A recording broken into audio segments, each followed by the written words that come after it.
नमस्कार. व्यंकटेशा कॉम्प्युटेकच्या बिझडिओ सेंटर मधील बिझनेसच्या बाराखडी या व्हिडिओ सिरीजमध्ये आपलं पुन्हा एकदा स्वागत. आजचा विषय आहे बिझनेसमधील आर्थिक जोखीम. कोणताही बिझनेस करण्यासाठी तुम्हाला पैसा किंवा अर्थ हे गरजेचं असतो, कारण की भांडवलाशिवाय कुठलाही बिझनेस तुम्हाला चालू करता येणार नाही आहे. तर इनिशियल तुम्ही जे भांडवल गुंतवताय ती तुमच्या बिझनेसमधली आर्थिक इन्व्हेस्टमेंट असते, आणि नंतर मग काही तुम्हाला नवीन एक्सपान्शन करायचं असेल किंवा नवीन काही गोष्टी करायच्या ज्या असतील तर मग परत तुम्ही काय करता, काही आर्थिक जोखीम घेताय. तर ही जोखीम किती घ्यावी का नाही याबद्दलचं माझं जे काही मत आहे, माझा जो काही अनुभव आहे तो मी आज तुम्हाला शेअर करणार आहे. तर बिझनेसमध्ये आर्थिक जोखीम घेताना एवढी जोखीम घ्या की जरी बिझनेसमध्ये काही लॉस जर आला, तसा फटका तुम्हाला जर बसला तर त्यातून परत आपण उभारू शकू आणि परत आपला बिझनेस आपण कंटिन्यू करू शकू. मोठी आर्थिक जोखीम घेणं हे धोकादायक ठरू शकतं, विशेषतः जे मध्यमवर्गीय कुटुंबातून बिझनेस करतायत किंवा जे फर्स्ट जनरेशनचे बिझनेसमन आहेत की फारसं आर्थिक पाठबळ त्यांच्याकडं नाही आहे. त्यांना मोठी आर्थिक जोखीम घेणं हे कधी देखील धोकादायक ठरू शकतं, कारण की इनिशियल तुम्ही इन्व्हेस्टमेंट केलेली असते आणि परत काहीतरी वेगळी आर्थिक जोखीम घेणं एखादा नवीन कामासाठी, तर ते एखादं एक धोकादायक ठरू शकतं. तर पूर्ण अभ्यास करा आणि एवढीच जोखीम घ्या जी जोखीम आपण पूर्ण करू शकू. त्यातून जरी काही समजा लॉस झाला तर परत आपल्याला त्यातून उभारी घेता येऊ शकेल, कारण की मी बरेचसे असे बिझनेसमॅन पाहिलेले आहेत की मोठी आर्थिक जोखीम घेऊन कुठला तरी शॉर्ट टर्म प्रॉफिटसाठी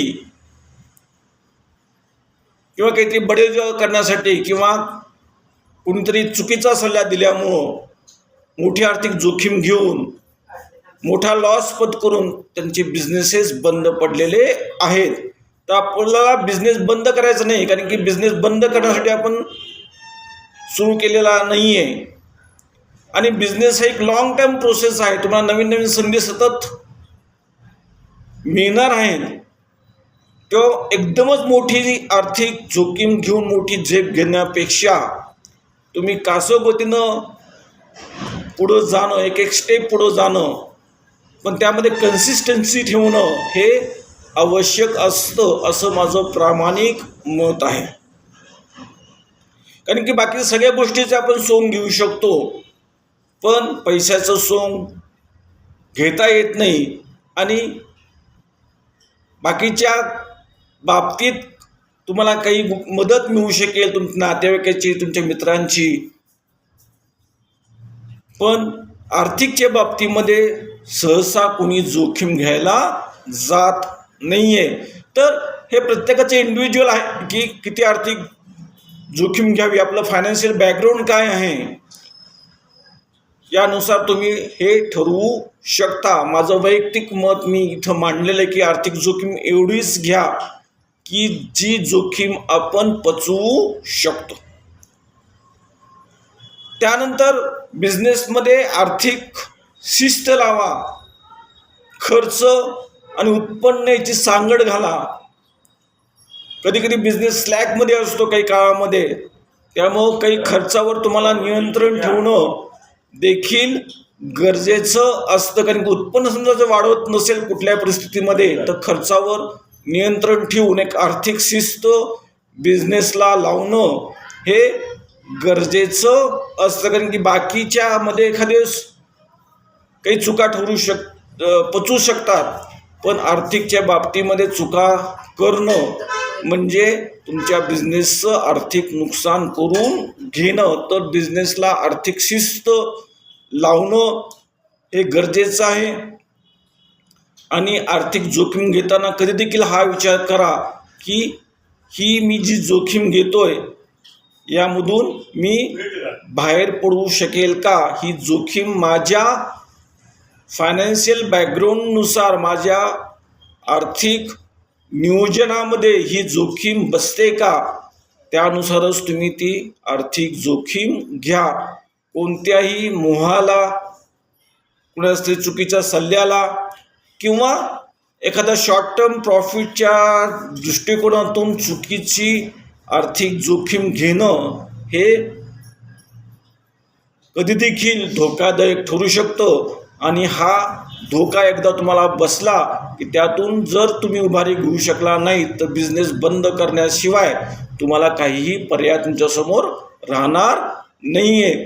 तर असं न करता ठराविक आर्थिक जोखीम घेऊन कासोगतीनं जात, सावधगिरीनं जात बिझनेसची वाटचाल करणं कधी देखील फायदेशीर ठरू शकतं. तर नक्कीच आजच्या सेशनमधून तुम्हाला आर्थिक जोखीम घ्यावी ते किती घ्यावी या बाबतीत मार्गदर्शन मिळालेलं असेल.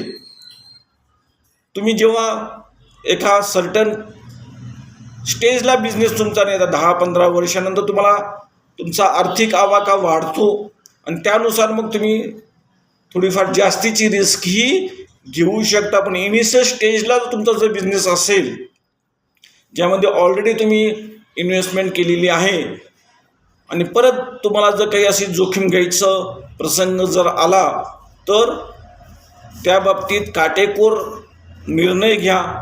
तुमचा निर्णय चुकणं हे तुमच्या दृष्टिकोनातून खूपसं धोकादायक ठरू शकतं. तर नक्कीच आर्थिक जोखीम घेताना 10 विचार करा की आपण जे जोखीम घेतोय ती योग्य आहे का नाही आहे.